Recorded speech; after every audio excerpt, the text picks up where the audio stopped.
Hi, guys, and welcome to the Horror Room. So, last week we talked about the more popular, more recognizable horrorcore artists and CDs that I own.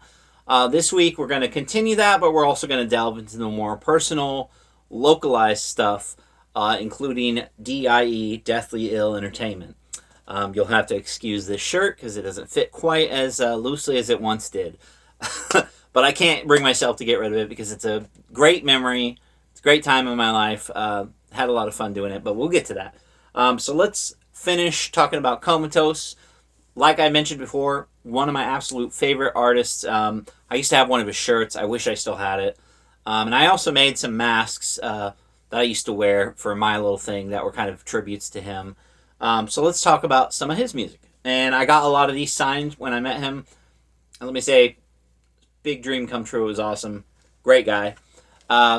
We have the last CD on the left. This is the one that started it all. There's probably something before that he was working on, but this is like the first full official Comatose release that wasn't involved with Cryptid, to my knowledge. Like I said, I'm not a Wikipedia article. There's probably someone that knows 10 times more information. Cool for you. But I'm just going off of what I know. And I'm not trying to, say, oh, this is definite fact. You have to listen to me. But yeah, it's a great album. In the Cinnamon. Wait, no, this is last CD on the left. This is In the Cinnamon. This is the CD that got me not only into horrorcore, but got me hooked on Comatose himself.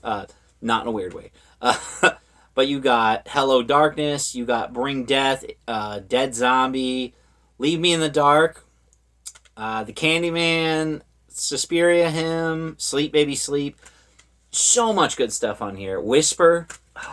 This is a certified classic, and I guarantee you ask any major horrorcore fan, they will tell you that this is a banger. And if they like Comatose, this is definitely one that they would recommend, and I would recommend if you're trying to get into Comatose. I would also recommend The Ugly, which is a great CD as well. This was a follow-up. And this has a lot of good songs on here. Dirty Little Secret, that's another one that got me interested. The Dead Walk, Dear God, The Ugly, Darkness Forever. Oh, such a good album. And then when he was releasing this one, I was super hyped. At the time, I was actually working at a haunted house. So I have a lot of good memories of when I bought this. I'd be getting ready for work at the haunted house and taking a couple shots and just cranking this in my house. And oh, so fun. Just definitely gives you full October vibes. And that's I Madman. Great album. Lots of great songs. So he did some that are inspired by music from Serbian film. Ooh, and Michael Jackson. So he can go the horror route, or he can go, some classic stuff. And that showed in some of his later albums after this. Then we have the You and Your Friends Are Dead album. I absolutely love this. It's themed around, of course, the NES Friday the 13th game. He's got like this digitized picture of himself in the middle. And, it's got the camp map. I love it. It's an awesome album, and it's also got a track called Spit Murder featuring Dash 10. And, we'll get to talking about Dash 10. He's from Monster Squad, and you might have recognized the name. He's done stuff with Bobby Knight, and, I can't remember the name of the group. We'll get to that. Dead Fellas, okay. That's another big independent underground. Anyways, I'm rambling. Then we have the Boom Bap Blood Splat Horrorcore Backpack. It's definitely got an old school hip hop feel. Also, kind of reminds me of Gorillaz a little bit, if I'm being honest. It's got this very nice, sleek gatefold. I wish I could have done an album like this with it folding out, have the track list and just be able to, do a little bit more. And then it's got like a signed picture of him right there. I also have a poster. Yes, I'm a little bit of a fangirl, I know. Well, not a girl, but, then we have Comatose the Uglier, which this has a lot of remixes and stuff on it, but still, he does great work with remixes. I actually have a couple solo CDs. I just decided, let's focus on the full albums. We don't need to do like singles and all that. Next, we have a group that he did back in the day with another artist. She's gone by a couple names. I believe it was Kilo Crack Rocks at first, and then she switched it to Letitia Gore. And she does fantastic CDs as well. I had an ex that at the time we were dating, I bought her all of her albums, and she, to my knowledge, still has them and still enjoys them. So, big shout out to her. She's a great artist as well. But her and Comatose released October's Children. And like I said, they did a lot of sampling stuff. You got this great CD. I love the simplicity of it. You got this little artwork that would later be used on their next release, the Epilogue. Now this is definitely a shorter CD, but it does have a lot of great songs on here. Date with Death Remix, Tears of Blood, 2x2. I love that damn song. And the first release had a song that was inspired by the Maniac remake soundtrack. Great stuff. So now we're going to get into a little more of the personal stuff. Let me try to arrange this a little better, because I feel like I should talk about the artists I'm not as familiar with first, and I'll save my stuff for last. Okay, so let me do this. Okay, so I guess we should talk about the GOAT of the group first. I was going to save him for last, but you can't put this man last in anything he does. Dash 10. If you've heard that name before, you probably know that he is one of the biggest underground artists that, in my honest opinion, is extremely underrated. He's done a lot of work with some bigger names. He's done stuff, with Dark Half. He's done stuff with Comatose. He's probably done a lot more than I even am aware of or can give him credit for. And obviously there are people out there who know him better or have known him longer than I did, because I only knew him when I was with Deathly Ill Entertainment. And at the time we were kind of talking about doing this stuff together. And thankfully, before he passed away, I was fortunate enough to get to do some work with him. I even helped record a couple songs of his that unfortunately didn't get released, and they were really good. Like, I still to this day, it just sucks, because I'm like, I wish people could hear these songs. I wish I could hear them. I don't even have a way to get to them. And they were great. But before he was going around, he was probably going around as a Dash 10 by himself. But another part of his history that, is just as important is Monster Squad. Now, if you... 3SE, Third Shift Entertainment. That's who they used to be involved with. And this album was dedicated to Incision. I hope I'm not pronouncing that wrong. I'm probably in, though. But this album does have, J-Hex Project. It's got Dark Half, Chamber, So Chamber produced, but yeah. J-Hex did some stuff. Dark Half. Yeah.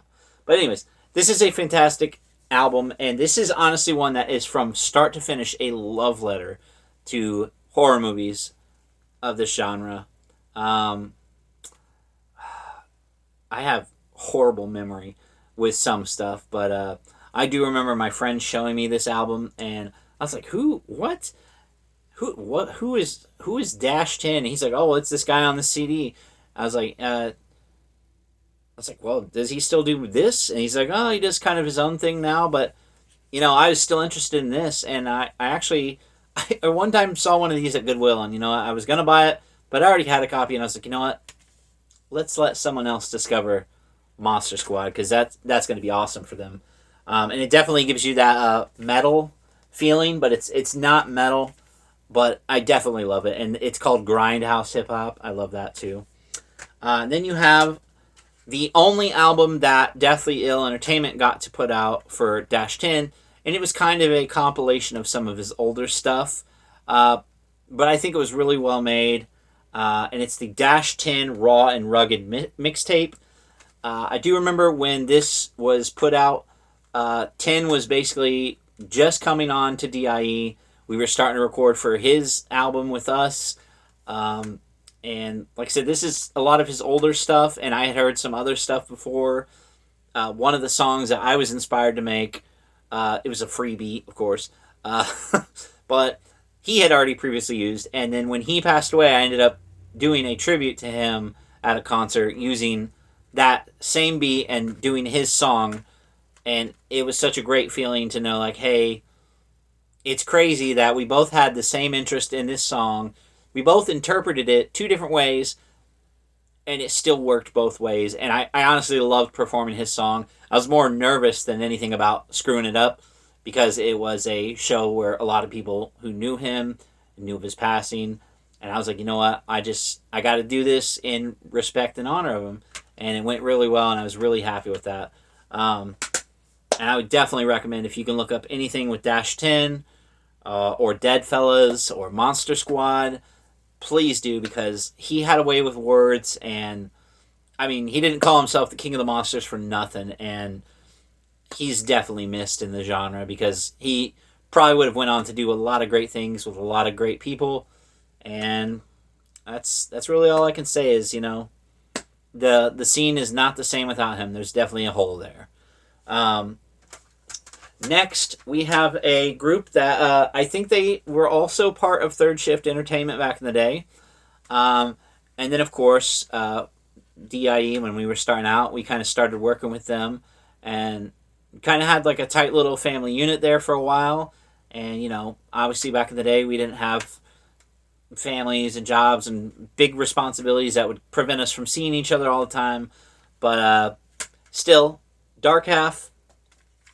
And I have a tattoo of their logo. Let's see if I can... This is going to be hard to do all of them. But yeah, the skull one right there. ST, Smug, Thugz. Hell yeah. I got tattoos for all... Oh, and I forgot. So, since we already talked about Dash 10, let me see if I can...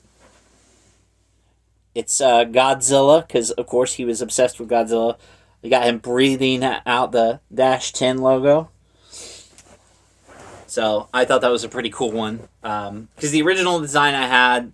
and it was actually one half of Smug Thugz who did these tattoos. They go by Dysfunctional, and we used to call it... Oh, wait, Mr. Masochistic. I was thinking of the regular nickname we had for him. But yeah, Dysfunctional, Mr. Masochistic. Or Mr. Masochist, sorry. Yeah, Smug Thugz was huge back in the day. And this is kind of a best of CD.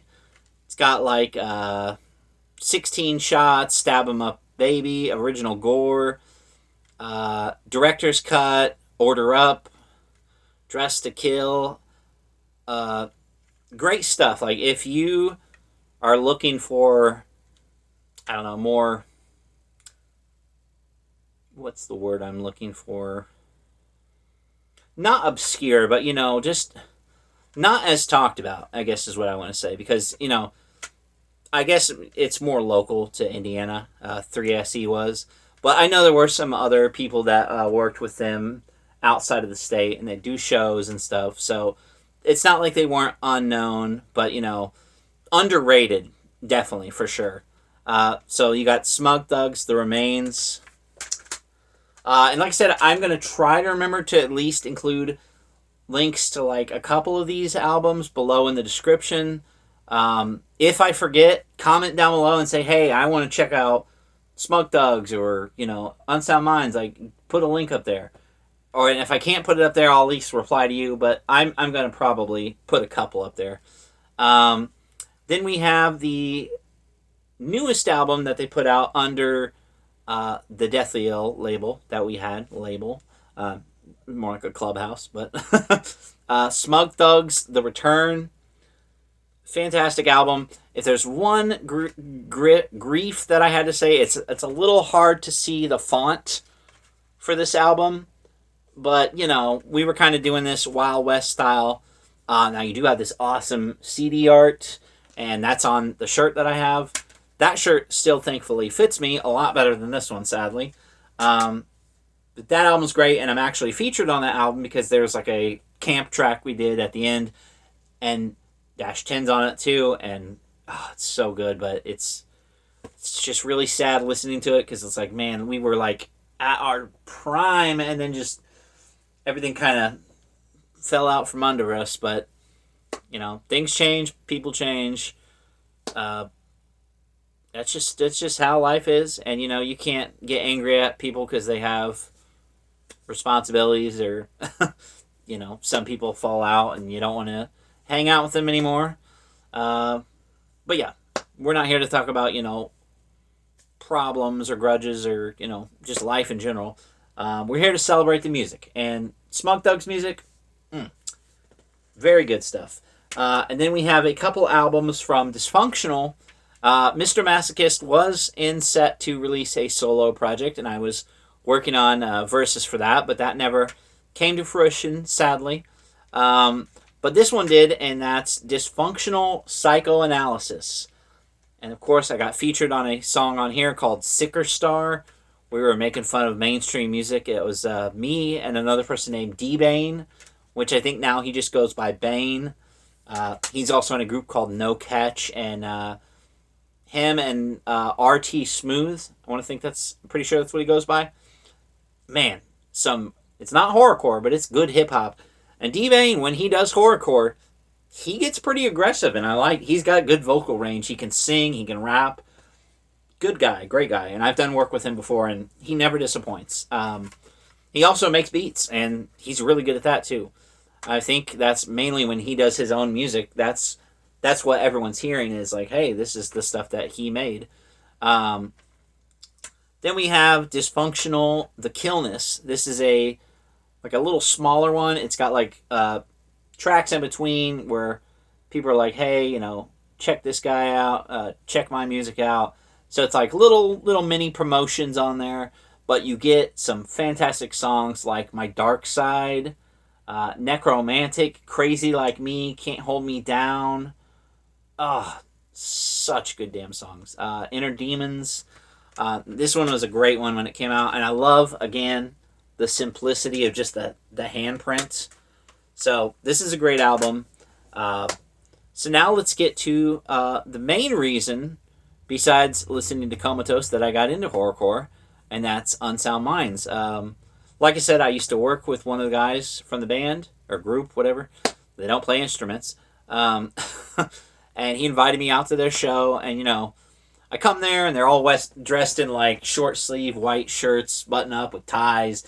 They kind of look like Mormons, and I'm like, what am I watching? Because, he told me he did, horror-themed music, and I was like, I don't know about this. It's a little odd. But when they got on stage, holy shit. I was like, wow. It's like, for one thing, I couldn't believe that one of the songs they sung is about how the Bible is it's really bad. But I was like, hey, I like this. It's edgy. Yeah. And I still bump their music to this day. A lot of it, hasn't aged as well, but we were young, we were dumb, trying to be like, ugh, look at how offensive and crazy we are. Satan. So it can be a little cringe, but it's also like, hey, it just takes me back to a simpler time. And like I said, these were far from bad people. They're, we sing about crazy shit that, obviously is illegal to do. You don't want to, glorify that, but it's just shock value. Like with any horror movie, there's a lot of shit in those movies you wouldn't be allowed to do in real life, or you wouldn't want to do because they're illegal or gross or, shit. But, yeah, this Unsound Mindz first album, Unsound Underground, The Evolution. This was actually produced by Sinister from California. I cannot remember the name. Circle A Entertainment, or Circle A. That's what the new one is. But yeah, back in the day, my buddy, he was in contact with this guy, and he liked what they had. He helped release this. Trying to remember the name of the group. Blah, blah, blah, blah, blah. Well, let me just read the insert. But yeah, Deathly Ill Entertainment. That was us. We would like to thank Sinister for helping us get started. Decal, Skinny Sick for supporting us and putting Unsound Minds out there for more people to hear. The whole Deathly Ill Entertainment crew, Dysfunctional, Mr. Masochist, Saint Devious, Cannibalistic Conceptions, and Aaron, for working with us and being patient. Trails of Terror, that was the name of the haunted house we worked at, and I worked at the haunted house with them, so that was a blast. All the fans, friends, and family for the support and promotion. If you weren't mentioned, don't feel left out. We recognize. So, yeah, good start. First album. There was a couple songs on there that I think were I think most of it was sampled stuff. So obviously they wanted to put something out that was a little more personal. So they did Unsound Minds, the debut album, and all the tracks on here were originally made by my friend. I think he had a couple beats commissioned. Again, if I had one complaint, I love the cover. You can see the title clearly. It's just this back. I wish we had done some test prints or something. And then you have the sick idea. It's like a brain, but it's made out of bodies. And I always wanted that to be a shirt. I also always wanted the toe tag. Just that simple foot with the tag. It's in the middle of this, but it's kind of hard to see. I don't know. I just thought it would look better on a black t-shirt. Lastly, and leastly, because I'm not going to, say I'm save the best for last. That'd be kind of a dick move. But I do want to talk about my personal music. And yes, I have copies of my own albums. I don't need to, but, I made multiple copies back in the day to sell. Why not keep one as keepsake? First, we have my original CD, Devious Thoughts. The designs on these aren't as great, especially the back. It's just the negative, positive. Now, most of these were beats that I found, but I thought they were really cool. We had the Deathly Ill Entertainment, and then we also had what I was trying to do is Sinful Productions. Ooh. I think I came up with a better one later on. Let me see. Yes, the better logo, but that first one was just it looked like Baraka holding his blades. And, just a little simple thanks insert and the little picture of me. I won't go into too many songs, but Fucked Up Now was the first one that I made with my buddy who, solo, he would go by Snakeface. Then we did Whole Different Level with Fiend. We did Something's Wrong With Me with Curious. But the first song we ever did, me, Curious, and Fiend together, was Voices in My Head. Now, the original cut vanished, but thankfully I got a hold of the vocal tracks, and I was able to put those and mix those down and make kind of a remix called the Bad Influence Remix, because the song Voices in My Head was based off the movie The Ugly, which, if you've never seen that, but yeah. I guess I'll just read my thanks page just real quick. It says, thanks to all the various producers of these overused beats. Sorry for stealing, but these were awesome. Yeah. Like I said, Snakeface of Unsound Minds for trusting me enough to do Fucked Up Now with me on the spot one night. Since then, he and I have edited and recorded various tracks together, including most on this album. Also, much love to Fiend and Curious as well. You guys helped push me in the right direction to becoming more than just another scratchy voice over a rap beat. Also, much thanks to the greats who inspire me, Romero, Carpenter, Craven, etc. The days of VHS tapes and midnight marathons may be over, but they live on inside of me. So even back then, you could tell I was obsessed with horror movies. Then came my next album. In my opinion, I still think this one was a good, solid start, but I like how things progressed past this point. But that's the Saint Devious, the Definition album. As you can tell, the design's a little better. In the background, they're supposed to be cult followers. Obviously, I'm like the high priest or something. Oh gosh, and this this CD art, I tried to make it look like a Rorschach ink blot. It looks pretty goofy, but it's whatever. And then I want to talk about other people with their fonts and pictures hard to read. This one's pretty hard to read. I'm not going to go through it and read it. I mean, I could, but it's just more of the same thanks and stuff to the same types of people. But this album, I got to feature Curious. I was going to feature Snakeface on it, but I decided not to. Smug Thugz, this was my first time working with them on a song, and that was great. And then Double Negative, which was Dash 10 and this other guy named D Shakes. We did a song called Save Me. But the rest of the songs were just me.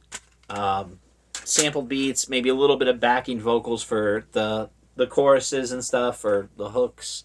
But yeah, I liked how that turned out. Then we had Hidden Agenda. This one's a little crunchy.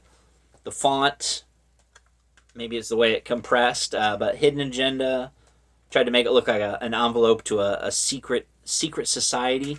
And then you open it up and you got this really creepy vintage picture of these fucking creepos in their masks that reminded me of a secret society.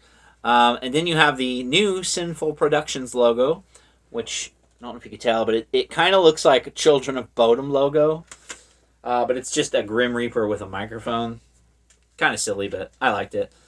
But I got to work with some better artists on this CD. Not better in terms of, like, oh, they're better than my friends. Just, getting more out there and getting some more people. But I got to work with Letitia Gore. I got to work with A Vicious Dialect and Magic Deuce. And Magic Deuce, I don't have his albums over here, but I would say he's kind of half in horrorcore and half in hip-hop. But his music is always great. Like, he can do both. Got those. And then we have, of course, I finally got to do a track with Comatose. Now, I didn't mention that. Let me bring that back around. I think it's... Yep. Okay. So, on this album, the Definition, I actually did a cover of Comatose's track, Leave Me in the Dark. And what I did was the program I was using at the time to make beats, I actually found the same samples that he used, and I recreated his beat from scratch, and I emailed him and said, hey, I recreated your beat, but I want your permission to cover this song because, I realized that these lyrics aren't my lyrics. I'm going to tune them a little bit to change a few things, but other than that, I'm paying homage to your song, so I would like your permission to do it. Thankfully, he gave me the go-ahead, and like a couple years later, I got to do a track with him called Only Have Eyes for You, which is exactly what it sounds like. It's like an oldie-style stalker song. And that was just a big, how many people can say that they were inspired to do something, and then that same person that inspired them, they got to do something with. Now, it's not like I was in the same studio watching him record it, or we wasn't hanging out and high-fiving and eating sandwiches or anything. But, I met him once, got him to sign some stuff, he took some pictures. He was a really genuine, nice guy, and, I liked following his projects after that. Obviously, I don't have every single album he's put out, but hey, it's fine with me. It's, I listen to what I can, I do what I can.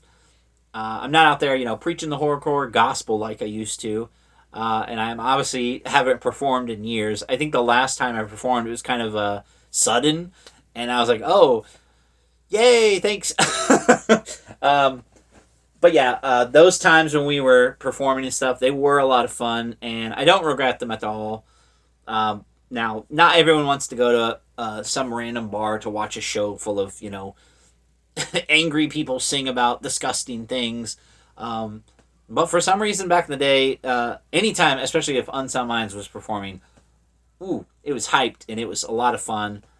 And it just is a lot of good memories. And I'll always look back at that time and say, you know what, I'm glad to have been a part of it. Obviously, I haven't made any new music for a while now. But I've always said in the back of my mind, I got some ideas cooking. And I wouldn't be opposed to doing it. It's just finding the time. As with anything as you get older. I have to find time to make these videos so I can share some of this fun stuff with you guys. And I hope you enjoyed watching. Like I said, I just wanted to do 2 parts. I didn't want to drag it on like the NECA collection video. Now, I do plan on doing the alien ones. We'll get to those. I just got to figure out if I'm going to do it this way or if I want to set my camera up a little bit differently and, show my hands and the toys in front of the camera because a lot of them are loose. So I feel like that would be the best way to do that video. And I don't think you guys are going to care if you don't get to see me in a video. But yeah, so thanks for watching this. And like I said, we'll have some new topics next week. Check the posts, check the shorts. Share this page with your friends because it looks like the subscriber count has been going up. And that's fine by me. It's not like I'm doing this to become rich or anything. I mean, if I did, then hey, cool. But I doubt it. I just do this for fun. I like sharing my love of horror with you guys. Definitely not opposed to, talking about more specific stuff. But in the meantime, I'll figure out some topics and obviously have the occasional pickup video here and there. So yeah, stay safe out there. It's getting hot. It's summer right now. Even if you're watching this and it's winter, it's summer right now. So yeah, thanks for watching the video, guys, and I'll see you next week.